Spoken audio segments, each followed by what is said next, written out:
Senor, I don't know no Farid. I was just lying. I'm gonna slit your throat.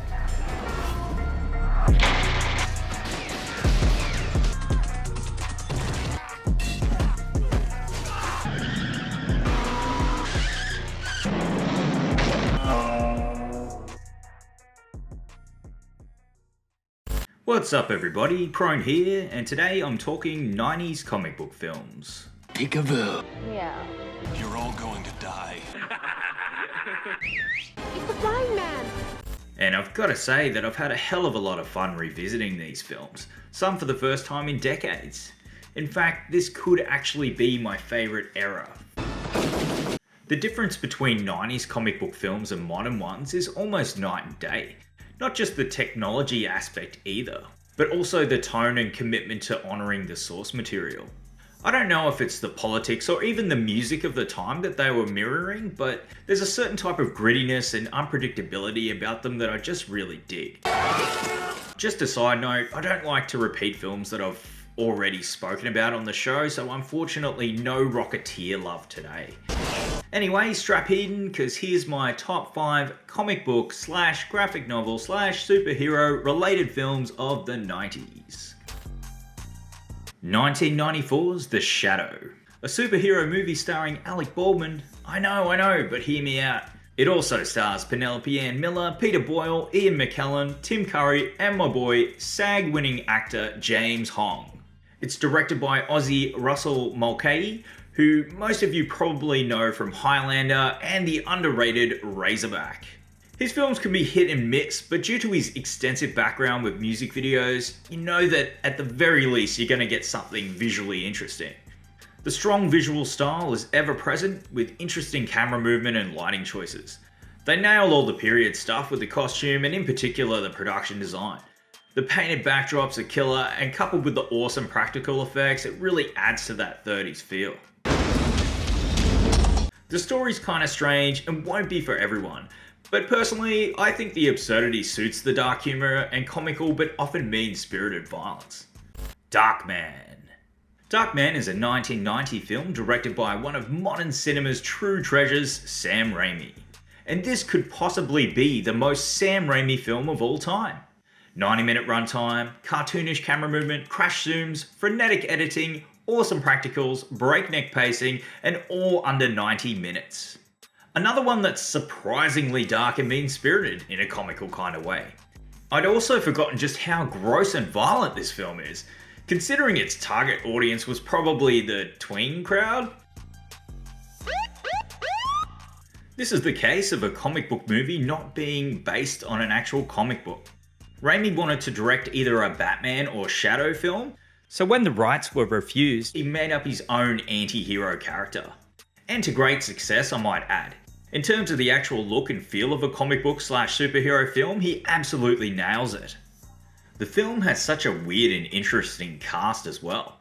Larry Drake plays the villain and is gleefully over the top. He has a fantastic group of late 80s tropey henchmen as well, including brother Ted Raimi with a hand tattoo.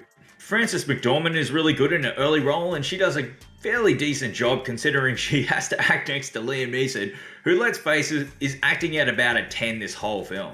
Aww. Anyway, this one's a blast and worth a watch or revisit.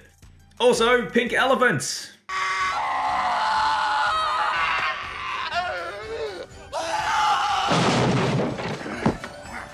Take it now. Take it. Take the fucking elephant. 1998's Blade. What's there to say about Blade that hasn't already been said? It's basically responsible for the MCU explosion / success of the aughts, and also extremely influential in its overall style and tone. I mean, this came out a year before The Matrix, and there's no way the Wachowskis weren't influenced by this movie. Its influence and relevance on pop culture aside, the movie still really goes hard. Black leather, gatekeeping vampires versus edgelord vampires, late 90s techno, and of course, peak Wesley Snipes. I've always been a Snipes fan ever since the days of Wildcats and Major League. And while he has wonderful timing and a great overall knack for comedy, I think it's action where he truly excels. His explosive athleticism and punchy one-liners hit that sweet spot of campy, heightened comic book style exploitation that I just love so much.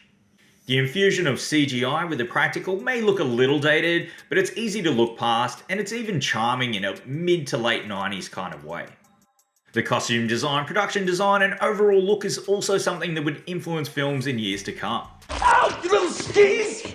This cast straight up rules as well.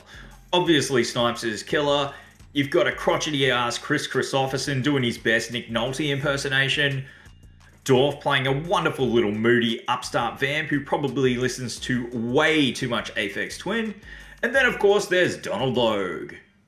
I'm gonna be naughty. I'm gonna be a naughty vampire god. 1994's The Crow. Another dark one, maybe starting to see a bit of a pattern here, with a touch more mean-spiritedness than the aforementioned films. Is that gasoline I smell? I mean, our anti-hero Eric Draven does watch his fiancée get raped and murdered in front of him before being thrown out his top floor apartment. He then gets resurrected by a combination of a crow crowing and his thirst for revenge. He then proceeds to go on a murderous rampage, exacting revenge on the gang, so yeah, basically the plot of the Marvels. This one is directed by another Aussie in Alex Proyas. Another Aussie with a distinct visual style as well. Can't rain all the time, Says Eric, but it sure as shit rains a whole lot in this film. Pretty much constant rain and darkness, with painted backdrops that give Detroit a Gotham Council estate vibe. Everyone looks like they're in a grunge video from 1993, except our boy Eric, who looks like he's the lead singer of an industrial metal band. And of course Michael Wincott, who looks like a fucking pirate samurai witch. The rest of the cast is pretty damn great as well. Tony Todd as his creepy henchman, and Bai Ling as his creepy henchwoman slash sister slash lover. Anyway, apart from the design elements, Brandon Lee's fantastic anti-hero, and the delightfully rotten villains, it's the action scenes that are also a standout. With the exclusion of 1989's The Punisher, I struggled to think of a comic book film this violent until the mid to late aughts. I guess the only blemish, and it's a major one, is that Brandon Lee was killed on set. So yeah, while the action looks great, it's choreographed and edited well, I could never say that the scenes were handled well, as we all know that that is bullshit. While I will forever love this movie and its message of love is so powerful that with the help of a crow it can resurrect you from the grave so you can go on a murder spree, I can never forgive the people responsible for the negligence that led to Brandon Lee's tragic death. 1992's Batman Returns. Not only is this my favourite comic book slash superhero slash graphic novel slash manga inspired film of the 90s, but it's also probably my favourite Batman film. Can you blame me though? It's dark, twisted, weird fun. There's a simple, serviceable story, well-written characters with actual arcs, creative production design, and nihilistic dark humour. Could be worse. My nose could be gushing blood. It's so hard to believe that this film was actually aimed at children, given just how wildly inappropriate it is for children. Kind of a bit of a fuck you to the studio from Burton, if you ask me. I remember seeing this on the big screen as a 10-year-old and being confused. Very confused as to why the Penguin was so gross, and also confused as to what I was feeling when I saw Michelle Pfeiffer as Catwoman. Weirdly enough, didn't really like it back then either, and actually preferred the 1989 film. It was when I revisited it after the Nolan trilogy that I gained a new appreciation for Burton's films, and this one in particular.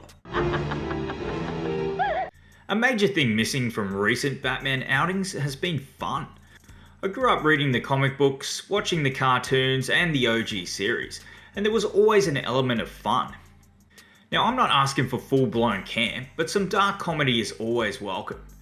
That's one of the reasons why I dig the Burton ones so much, and also Keaton as Batman. There's a balance between violence, camp and comedy that both Burton and Keaton understood.